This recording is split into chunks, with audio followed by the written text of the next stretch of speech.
Hey all, இன்றைக்கி நம்ம ஒரு டே இன் மை லைஃப் தான் பார்க்க போகிறோம். ஸோ அதிசயமாக சண்டே லீவ் விட்டாங்க 12th. அதனால் என்னென்ன பண்ணுறேன் அப்படின்னு பார்க்கலாம். பொறுமையாக 9 மணிக்கு எழுந்திரிச்சேன். ஏன்னா அடுத்த வாரம் எக்ஸாம், அதனால கொஞ்சம் சீக்கிரமாக எழுந்திரிச்சிட்டேன்.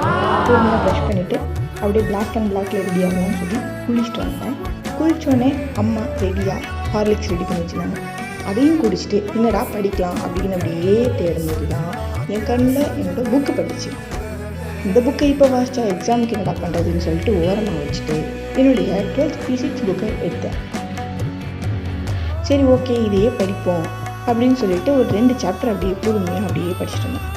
அப்போ தான் திடீர்னு பசிச்சுன்னு சொல்லிட்டு வாஃபிள்ஸும் கொஞ்சம் சிக்கன் பால்ஸும் சாப்பிட்டுட்டு மறுபடியும் அப்படியே படிக்க ஆரம்பித்தேன். சரி, எவ்வளோ நாளாக ஃபிசிக்ஸ் படிக்கிறது, கட் ஆஃப் சப்ஜெக்ட் ஃபோக்கஸ் பண்ணணும்னு கெமிஸ்ட்ரியும் கொஞ்சம் படித்தேன்.